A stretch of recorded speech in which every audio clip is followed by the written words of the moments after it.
Ассалаумағалейкум, құрметті футбол жанкүйерлері. Бүгін бізде Шымкентте Қазақстан кубогы аясындағы матч, яғни жергілікті Ордабасы және де Талдықорғаннан келген қонақтар Жетісу футбол клубтарының арасындағы матчты бірге тамашалайтын боламыз. Алаңдағы ойыншылардың есіміне, Ордабасы үйдегі матчтар қалай өткергендігін ескере отырып қарайтын болсақ, әрине Ордабасының жеңіске жақындығы көрінеді, дегенмен де алаң қағазбен сөйлемейді.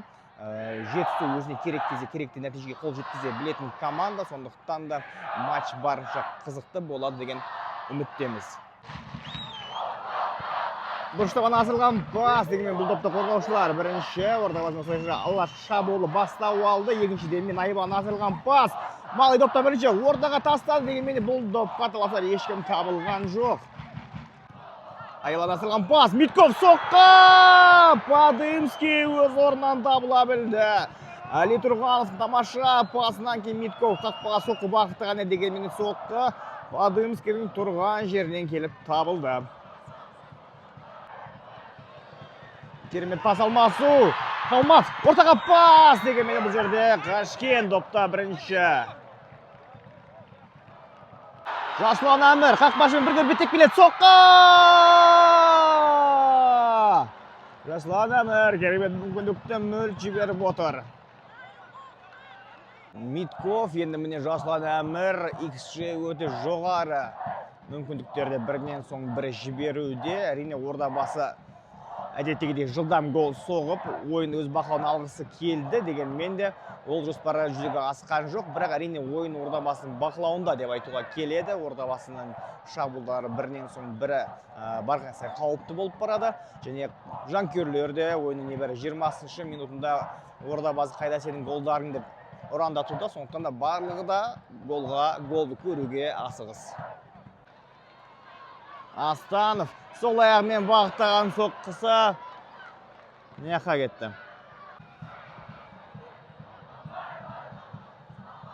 Қалмат, Айбан сырған пас. Топта қорғаушылар тағы да бірінші. Астанов соғатпалы вакуум ашылуда өз ұсынуда соққы бағытталы, дегенмен тағы да қорғаушылар топқа тосқауыл қоя білді. Илхан Астанов қақпақтан соққы, дегенмен де қақпадан қиыс кетті. Қақпаға соққы бағытталды, дегенмен де қақпадан қиыс кетті.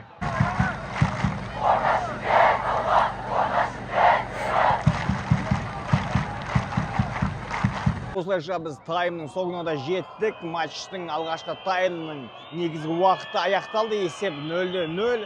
Алғаш тайм номер 20 минутына дейін Ордабасында керемет 2 мүмкіндік болды.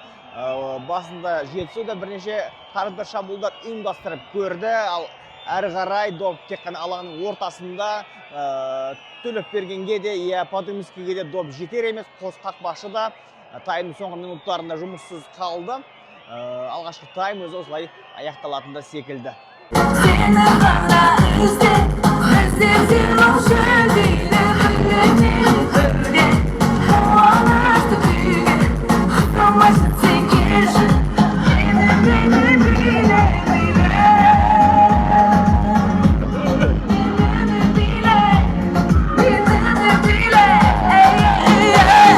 Алайдан әпшеміздің концертін көріп болсақ, матчты екінші таймына оралатын боламыз.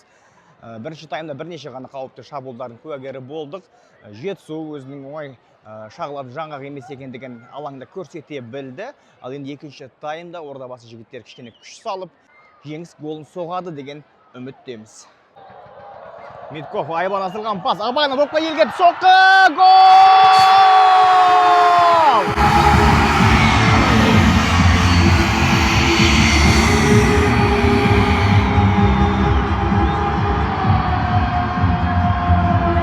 Достар, бізде осымен таразбасы ашылды. Голдың авторы Давид Абагна. Есеп 1-0. Ордабасы басым топқа ие болып отыр.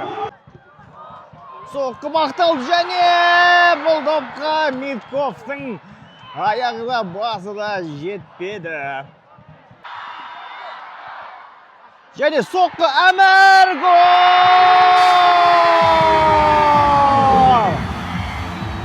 Жасұлан Әмір есепке селеді. Ойлауға асықпаймыз, әрине. Қапқалдағы төреші жалаушасын көтеріп отыр. Астанов соққы бағыттады. Өте қауіпті болды. Әрине кубоктық матч үшін жаман емес нәтиже деуге болады. Дегенмен мына бос орындар, мына бұрыштағы бос орындар. Дегенмен достар, біз Қазақстанда жаңа футбол мәдениет қалыптастырғымыз келсе, Шымкенттегі үлкен футбол державасы болғымыз келсе, біз Ордабасының әрбір матчында алаңнан табылуымыз керек. Бұл кубоктың матчы, бұл мынандай әнші келген матч, мынандай машина келген матч деп емес, әрбір ойында Ордабасымен бірге болуға шақырамын барлықтарыңыздар. Наумет соң қапталда. Ордаға ойысатын болады. Керемет алдап өтті. Тамаша дриблинг. Және пас беріп үлгерді. Дегенмен де бұл пас тым қатты болды. Және төрешінің шешімі бойынша да доп алаңнан шығып кеткен екен. Дегенмен де Наумет керемет дриблингін көрсете білді. Ойынның негізі уақыт аяқталды. Қосымша 4 минут қосылды. Соңғы 10 минуттың көлемінде Жетісу допта бақылау етіп, бірнеше жақсы қауіпті шабуылдар ұйымдастыра білді. Дегенмен де ешқайсысы бір қақпаға нақты дәл соққымен аяқталып жатқан жоқ. Жетісудың әрине қарқыны жақсы, дегенмен де Ордабасы есепке сай жап-жақсы ойын көрсетіп жатыр деп айтуға болады. Вадимский соңғы минуттарда Ордабасының айып алаңына қарай көтерілді. Бұрыштама Жетісудың соңғы мүмкіндіктерінің бірі. Орындалды бұрыштама добы.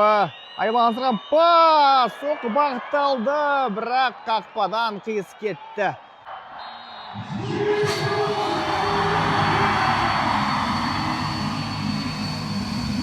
Осылайша бізде матч аяқталды. Есеп 1-0. Екінші тайм алаңға тыңнан қосылған Абагна таймның басында жылдам гол соқты. Ордабасы өзіне керекті гол соққаннан кейін есепке ойнай бастады десек те болады. Бірақ Жетісу екінші таймның соңғы минуттарында жап-жақсы Ордабасы қақпасы алдында қысым көрсетті. Бірнеше жақсы мүмкіндіктерге ие болды. Дегенмен де гол соғуға ол жеткіліксіз болды. Нәтижесі Ордабасы 1-0 есебімен жартылай финалға жолдама алып отыр.